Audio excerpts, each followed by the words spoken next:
No justice! No peace! Fuck the police! Here at downtown Newport News at the City Hall building. Well, at least I'm parked in the City Hall parking because it's the easiest and most accessible parking to get to that has a 2-hour time limit. And I figure if I'm availing myself of other government services on the same block, then this parking is fine. I hope I'm not incriminating myself by admitting that I'm parking here and going to the magistrate, because that's why we're here today. Come to find out, still having my ongoing issues with Chief Drew and Deputy Chief Grinstead and the incident that occurred on October 23rd of last year, and which was settled to some extent yesterday in the General District Court, where I was found guilty of the trespassing on public property and disorderly conduct for daring to engage in my First Amendment right to protest police abuse of authority. And they proved that point wonderfully by finding me guilty. I did have a judge who just happened to be in the rotation, not a substitute judge, come to find out, but they were in the rotation to be in this particular month when my case was called. The reason my case was when it was done for 2 simple misdemeanors was a Commonwealth's attorney was assigned to a 2 misdemeanor case, not even a felony, even though the Commonwealth's attorney does not take cases that do not include felonies. And that was the first date that the Commonwealth's attorney had available, according to my attorney. And it just so happened to fall right in the time that this particular judge was sitting in the criminal court where my case was to be heard. And come to find out, the Honorable Tynika Flythe, former prosecutor for Newport News, is married to a former Newport News Police Department homicide detective by the name of Darren Flythe. And it's not a coincidence, because nothing ever is a coincidence, that the sensitivity of the issue to begin with and the assignment of a Commonwealth's attorney to simple misdemeanor charges, and then the extended effort to push the trial for such a small matter as far out as possible, that just happens to coincide with the sitting of a judge who's married to a police department of the same police department who is bringing me to court. So, with all that being said, with that ongoing matter, we have attempted to file a complaint with the Newport News magistrates about what we perceive to be an assault and battery, at the very least, at the hands of Chief Drew and Deputy Chief Grinstead on October 23rd. I also feel as though I was being abducted or falsely imprisoned in some manner, because if anybody's watched the other videos, which I hopefully you have, it is very clear that I am backing out of the lobby of the police department headquarters at all times as I'm being directed to do so. And at one point, the Chief of Police, Chief Steve Drew, tries to grab my camera out of my hand, and I pause for a second in shock, but then I continue backing out, and my back presses against the exit doors from the actual lobby into a little vestibule. And at that point in time, the chief tries to grab me again, and the deputy chief, you can see in the surveillance videos, actually flanks me and comes around from my side and almost behind me and hustles me back through the doors where I'm attempting to egress the building as I'm being directed. So the assault and battery, of course, because I wasn't even given the opportunity to comply with any demands or orders about being arrested. I wasn't told that I was being arrested until I was already being attacked.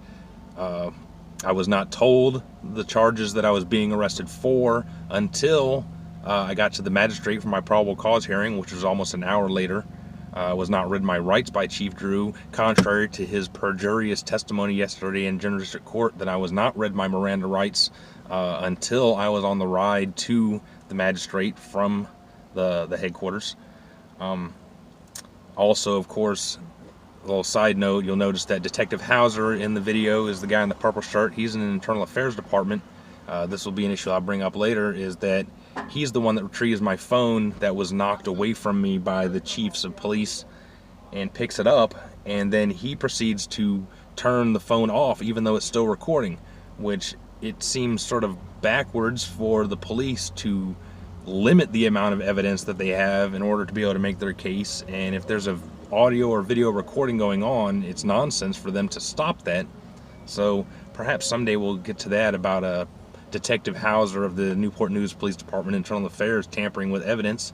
But what we're here for today is we would like to try and file assault and battery claim at the very least against Chief Steve Drew and Deputy Chief Grinstead. And we've attempted to prior. We spoke with Magistrate Hertz, which was the same magistrate who issued Chief Drew his arrest warrant and search warrant for my device back on October 23rd. When I approached Magistrate Hertz, I was told by him that he could not deal with me and that I needed to speak with the Chief Magistrate. I got in contact with the Chief Magistrate, who happens to share chief magisterial duties with both cities of Hampton and Newport News, a man by the name of Vala Oliver. And I spoke with him on the phone and was advised by Mr. Oliver that perhaps it would be in my best interest of having a fair hearing if I was to go to just any magistrate that's in the same magistrate region that his particular region resides in. It's Hampton, Newport News, Chesapeake, and somewhere else. There's another location that's in the same Virginia magistrate region.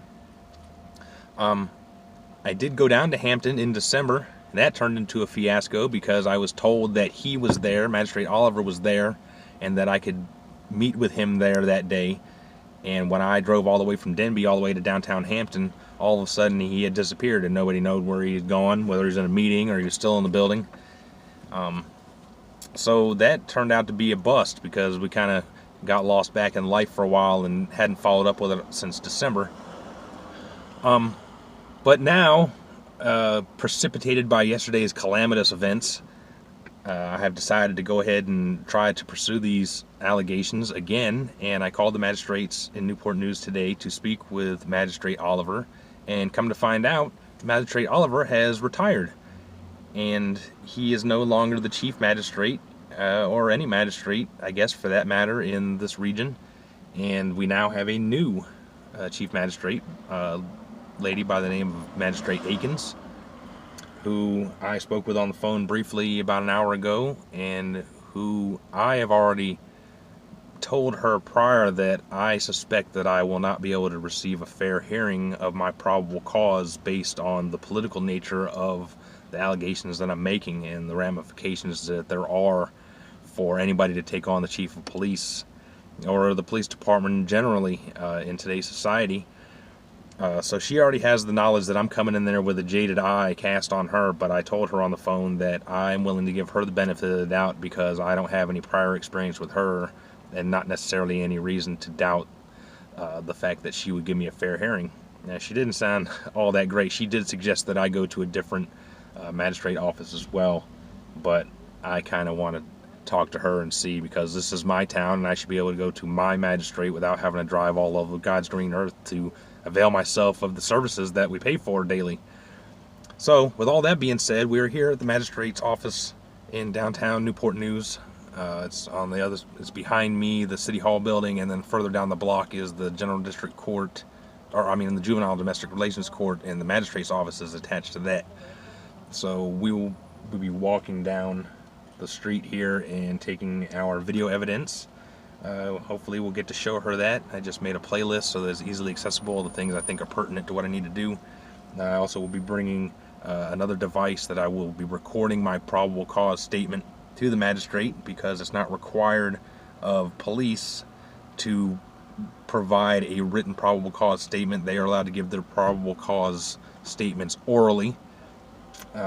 So I will be audio recording that because otherwise there is no record of it. And we'll see where it goes from there. I will not get my hopes too high, but you never know. Stranger things have happened in this world, otherwise we wouldn't be where we're at today. So with all that being said, I'm going to turn it off, walk down the street. I'm going to try my luck and roll the dice and see if somebody wants to stand up for the law and the truth, or if they just want to continue to allow those who we give consent to govern us to oppress us and to twist the system that they've created to their means and use it against the people. So wish me luck. This is our Justice Building where the Commonwealth's Attorney works. I don't know why they call it the Justice Building.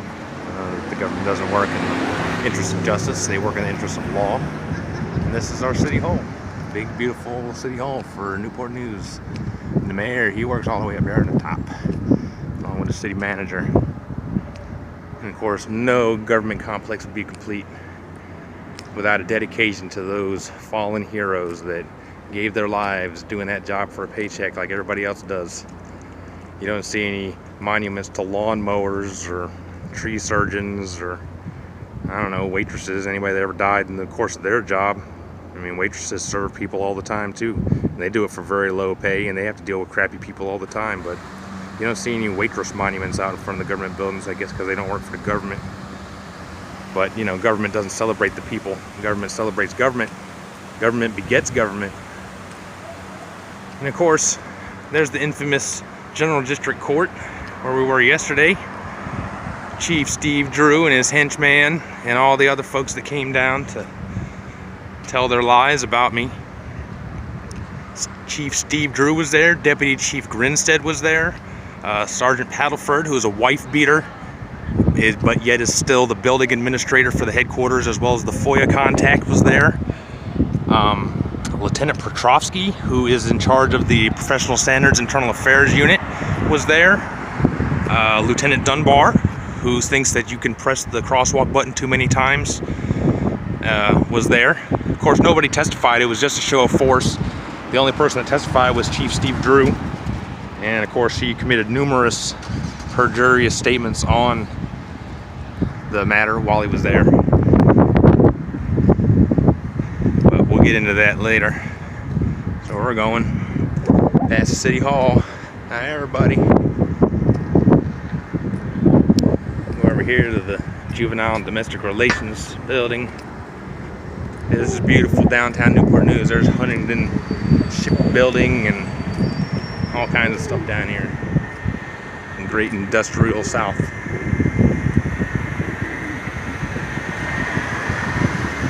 I'm gonna guess that that's the jail based on the barbed wire. There's a HRT bus. Ever since I've lived in Hampton Roads my entire life, I tell you what, if you want to take the bus, you better plan about 3 hours ahead. Hey, there's some folks right there. Hey there.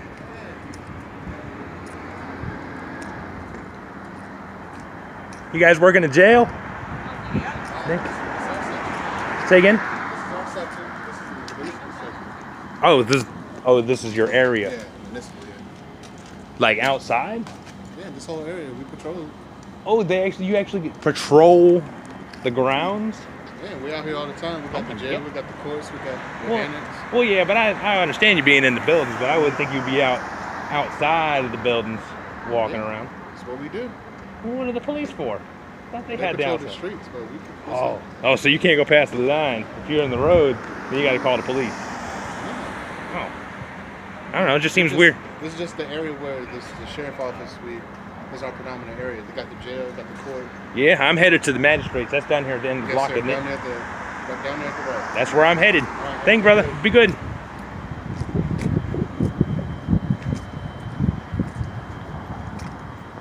Newport News Adult Detention. So that must be the other part of the jail. Or that's just the administrative building, because that's actually the jail. That's clearly the jail. Barbed wire, no windows. Some sort of weird garage door up there in the side of the building about 50 feet up, in case you want to back up and load up furniture or something.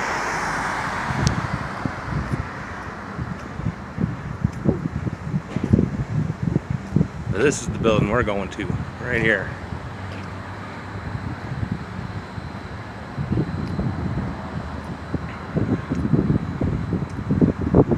Juvenile and Domestic Relations District Court 1. But the magistrate is over here in this little door. Following items are prohibited. I wonder if you can have regular phones. You can't have a cellular one, but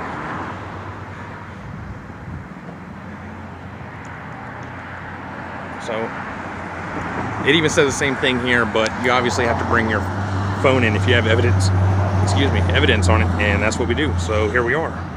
Well, of course, that went about as well as expected. I got in there, and shucks, I just missed Miss Akins. She had to step out to get a bite to eat, but Magistrate Ketchum, who I spoke with on the phone earlier, he told me, you know, since you're already here, let me just go ahead and give you the old song and dance. And you know, you're probably really going to be better off going to a different place than here in Newport News, because you know, we know them. We're not necessarily friendly with them, but we do know them, so it could, you know, it could present a little bit of a conflict of interest. And of course, he did tell me that the same magistrate region for Newport News and Hampton includes Suffolk and Chesapeake. And I did explain to him that the reason I'm even dealing with the chief is because of Chesapeake to begin with. So Chesapeake is going to be a non-starter, and Suffolk is a little bit of a drive. Hampton's closer, but I think they're too close for comfort, and I don't necessarily think that that's going to come to any fruitful end anyways.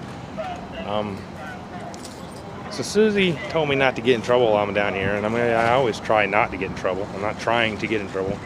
But while I'm already here, and he said that she's at lunch, I did tell him that then I am going to take care of some other business while I'm already down here, and then I'll step back by maybe another hour or so and see what goes on with her. Maybe she'll probably just tell me the same thing. She did agree to talk to me and potentially give me a fair hearing on my allegations. So we'll give her that opportunity. At least we'll have her out of her mouth saying that she thinks it's best if I go somewhere else. So we're gonna go over here and figure out what we're gonna do for a minute, and then we'll get back to it some more. So while we were waiting for Magistrate Akins, new Chief Magistrate Akins, to return from her much deserved and well-earned lunch break, I decided that since I was served with a summons yesterday right in the middle of my court proceedings with the chief, the tax man who the chief put on me because they're good buddies, took out a summons for failing to obtain a business license in the city of Newport News, and I was served this summons. It's a class 4 misdemeanor. That means it's up to a $250 fine. I am hereby commanded to appear before the General District Court on February 27th at 1 p.m. Some of the information is factually incorrect on here. They got my height wrong, my eye color wrong, and they didn't spell my address correctly, but I don't think that really means anything. But it's signed J. Hollingsworth, Commissioner of the Revenue, who is the man that showed up at my house, I guess that was in January or so. He showed up knocking on my door first thing in the morning, talking about wanting money for a business license. And I told him to kick rocks because I don't want the fucking tax man at my house. Get the fuck away from me. Well, I guess that had to have been earlier than that, because he showed up in court. So that actually had to have been in October, because we went to court for the arraignment for Chief in November, and he appeared at court. He showed up on November 14th, my birthday, when we went to our arraignment for the trespassing and disorderly conduct charges from Chief Drew. He showed up and hung out, spent quite a great deal of time with Chief Drew, chumming it up. They sat together in the courtroom while my hearing was taking place. They also had conversations downstairs at the bottom floor of the court building near the exits. As my wife and I were leaving, he called out to me over top of Chief Drew and asked if I came up there to talk to him about this matter, if I was going to bring my GoPro so that I could record our conversation. You know, just generally being a smartass. I did go and try and make a somewhat informal complaint to the Commissioner of Revenue's office about that type of behavior. Number one, the tax man shouldn't be hanging out with the police chief to begin with. Second off, he shouldn't be tailing people into court and hanging out with the police chief, who's the person who has criminal charges levied against that person. And second off, he should keep his fucking mouth shut. He's going to be a smartass about it, because he still works for me, whether he thinks he's fucking special or not. What was I saying? Well, anyways, I got my summons yesterday while I was there from Mr. Hollingsworth. Oh, that's what I wanted to say. I sent a FOIA request to the Newport News Sheriff's Office, who is in charge of security of the court buildings shortly after that incident in November, requesting the surveillance video from the foyer of the General District Court building. And it was denied based on a security risk I requested it 3 times through the Newport News Sheriff's Office. I told them that it was necessary for a potential legal matter, civil or criminal, and that I needed it as potential evidence, and I was denied that. And now, since I got my summons yesterday, because now they're really trying hard to get us, you know, because they really want their $30 for a business license. But it is a summons. It's Virginia Uniform Summons, and in order to have a summons or warrant issued in Virginia, you have to give your probable cause statement to a magistrate who gives you your hearing, which is where we're about to attempt to go as soon as I finish this cigarette. And it was sworn out under oath. It says right here, I, the undersigned, have found probable cause to believe that the accused committed the offense charged based on the sworn statements of J. Hollingsworth, Commissioner of the Revenue, complainant, and it's signed by none other than new Chief Magistrate Akins. So I went, while I'm waiting for her to come back from her lunch, if there's probable cause found, then there has to be a probable cause affidavit that's filed with the summons or the warrant, which is how we got the information about the search warrant with Chief Drew. We went to the circuit court clerk. Well, I went back over there now, and they didn't have it in the circuit court, so I went upstairs to the general district, and amazingly, here's my affidavit. But a probable cause affidavit, if you're aware, if you've not been involved in the legal system, is your hearing where you present what you believe is evidence to the magistrate, and they determine whether or not they believe that it's probable that a crime has been committed based on the information they have. And if they agree that it's probable that a crime has been committed, then that initiates the process of issuing a summons or a warrant for the crimes alleged. But generally speaking, the affidavit is to contain not all of the evidence. You don't lay all your cards out on the table. You have to give only a certain limited set of facts and circumstances that would lend probable cause for the warrant or the summons to be issued. But this is absolute nonsense, because the only facts that they list as their evidence that I committed these crimes alleged is that there is a business that exists at this particular address. This business has been in business since 2004. This business has failed to purchase a 2018 City of Newport News business license. The business representative to be served is me.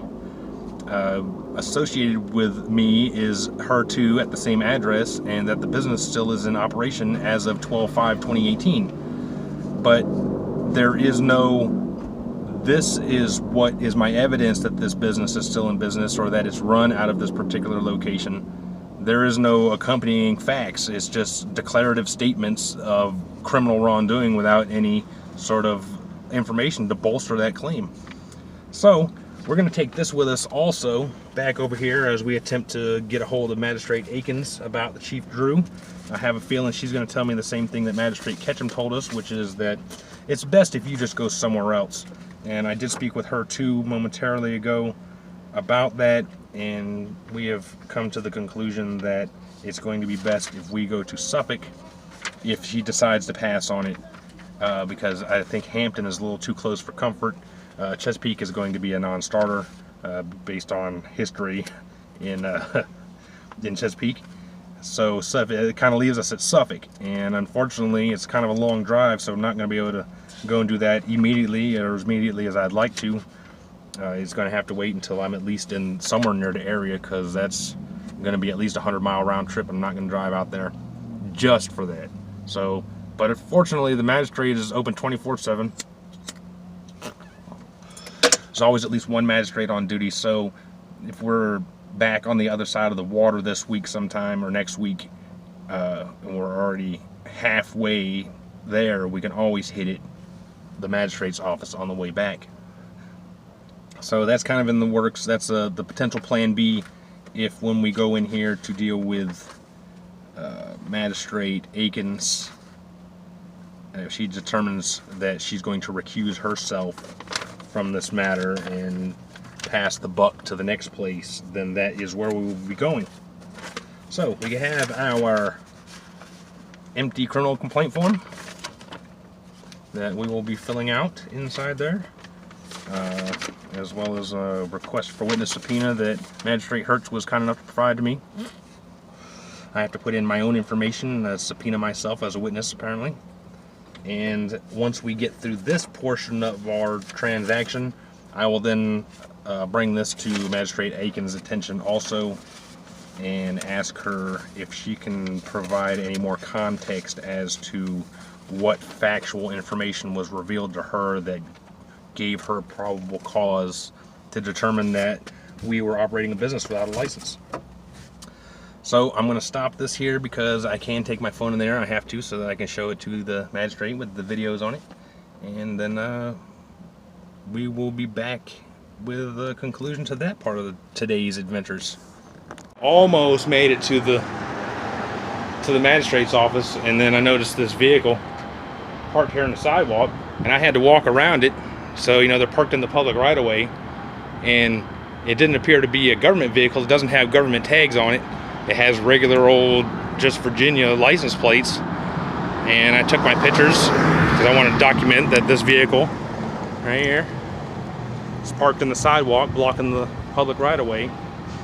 And I got about down there where that lady's at now, and a deputy came out and asked me why I was taking pictures. And I told her, well, it was blocking the sidewalk. And she said, yeah, well, it's a law enforcement vehicle. I said, yeah, I understand that, and I know you guys can do whatever you want, but that doesn't make it right. Well, then she smarted off at me and told me that I just need to take it up with 311. And she's got this other big deputy with her. I guess she brought him out for the muscle. And he's got a body cam on, and then went inside here and locked the door behind him because you're not allowed in here. It's a secure area. And I asked the other deputy as they're closing the door on me that I'd like to have his name so that I could send a FOIA request for that body cam, and it was totally denied. And I asked for a supervisor, and nobody wanted to get a supervisor. I don't know why people come out and run their mouths and then they can't back up what they got to say. So just make a note that there's a sheriff's deputy that works here at the visitor's entrance on today, Valentine's Day, February 14th, 2019. I'd say she's in her 30s or 40s, kind of bottom heavy, got reddish hair, a little above shoulder length. And she came out and gave me a smart ass answer, and then decided that she wasn't going to get a supervisor for me or allow that other deputy to give me his name so that I could send a FOIA request for the body cam. And now I got another one sitting across the street here, because they're everywhere down here, man. They're thick as thieves. So anyways, just a short break, just trying to get to the magistrate's office, and here we go, more people, more problems.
Help you?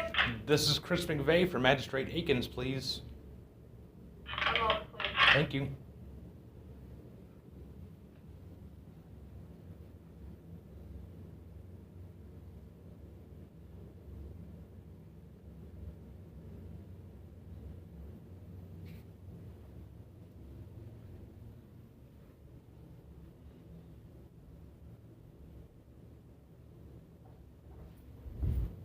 Hi there. I would like to file a complaint. Okay, what type of complaint? Assault and battery. Against? Chief Steve Drew of the Newport Police Department and Deputy Chief Grinstead of the Newport Police Department.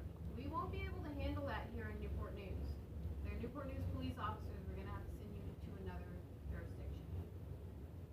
There's no two ways about it. How do they get to use the magistrate against citizens of Newport News then?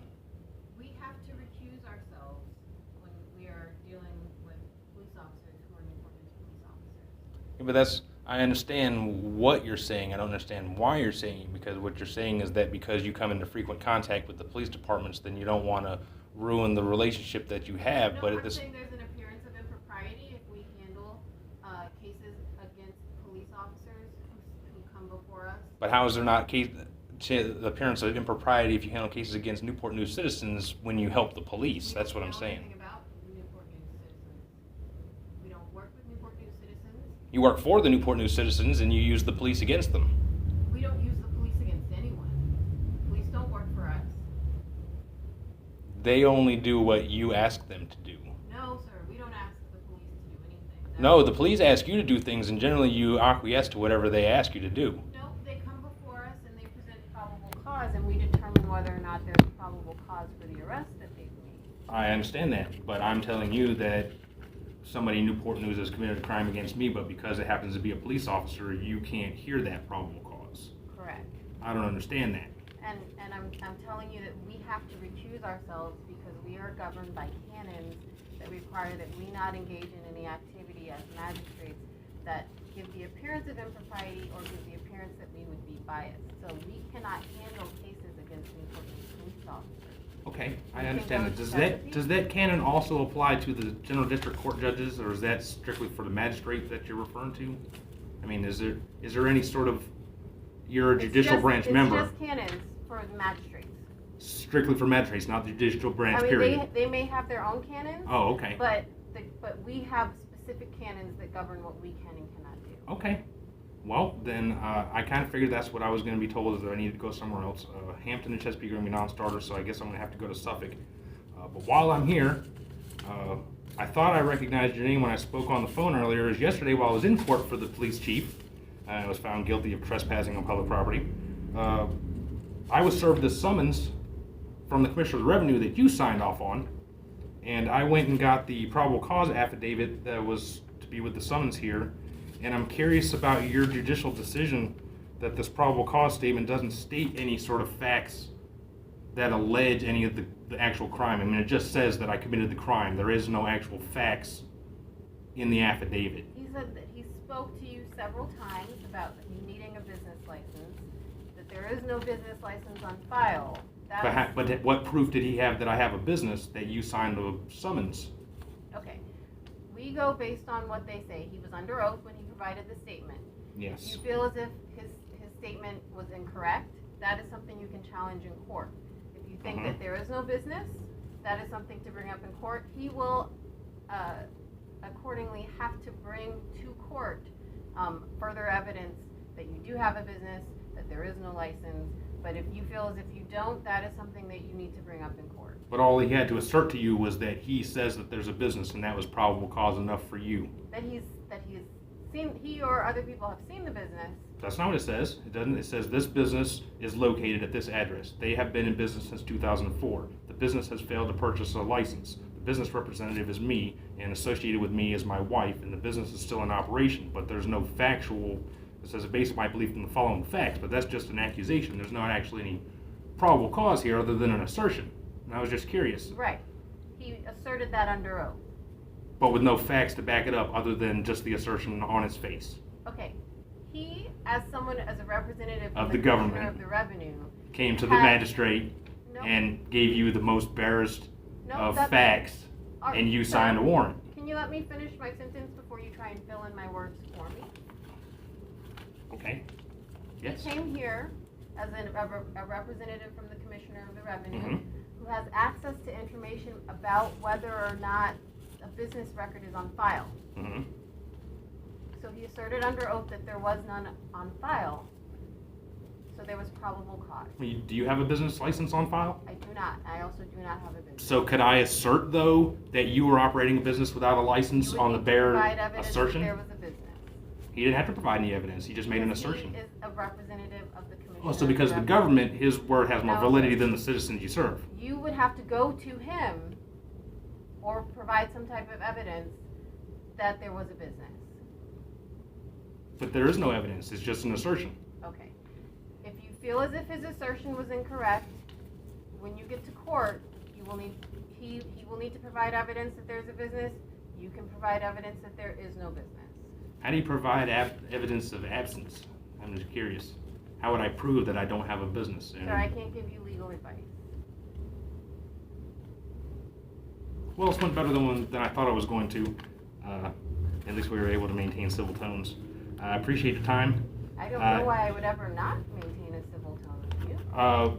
Well, based on the circumstances that I'm down here visiting you today, you might have gathered I don't necessarily have the best opinion of my local government, and I have a feeling that in the current climate, the stench of fascism is growing stronger and stronger, and the wagons are being circled, and the government is looking out for itself more so than the majority of the people that, right here on these documents, it says you only get your authority through our consent. And I'm not feeling very consensual anymore, and I'm still getting stymied and stonewalled, and I get shuffled from point A to point B and go told to talk to somebody else. And nobody ever wants to do anything when it's about the government doing something. The tax man can show up at my door after I've been living in Newport News for 6 years, all of a sudden say that I've been running a business, hang out with the police chief, show up and tag around with him in the court building, serve me a summons in the middle of my court case that on an unrelated matter, and then all of a sudden I'm supposed to believe everybody has my best interests at heart. I don't buy it. It's just, I don't. And it's amazing that all of a sudden Magistrate Oliver there is retired, because I approached him. I mean, that was planned. Yeah, I know, it all doesn't. It didn't have anything to do with you. When you're on that side of the glass, everything doesn't seem suspect. When you're over here talking through the bulletproof glass to the person that I'm paying to stand there and talk down to me, it feels a little different. Am I talking down to you? When you talk to citizens, you are talking because you're speaking from a position of superiority, because what you say and what he says and what the chief says goes. I have to bring everything in order to make a complaint. They can just make an assertion and you sign the paperwork. So, like I said, I appreciate your time. I'm sorry that we couldn't come to a reasonable conclusion. I guess I'll just have to check into Suffolk. I have one other question. If I go to Suffolk and I'm not successful in what I believe needs to be accomplished, is there any other recourse beyond the magistrate to secure a criminal complaint? If they just don't think that I have probable cause and they're not going to help me, is that the end of the road? So, in general, what you can do, you do have an option of approaching the Commonwealth. The Commonwealth can direct indict. When we decline or don't find probable cause, the Commonwealth can then direct indict, and that does sometimes happen. I don't know that they can do a direct indictment for misdemeanors, though. They would have to be a felony, but I'm not sure. Again, I appreciate your time. I'm not trying to give you a hard time. I'm just trying to help my community be served by the government that's supposed to be serving us rather than the other way around. We're not just ATMs and we're not bags of meat. We have other lives and things outside of our dealings with you day to day. So, it's frustrating, and if I have to be the guy to be the thorn in everybody's side to try and get some changes, then I'll be the guy. I'll be picked on. Somebody's got to do it. So, I appreciate your time, Ms. Akins. Best of luck. Take care.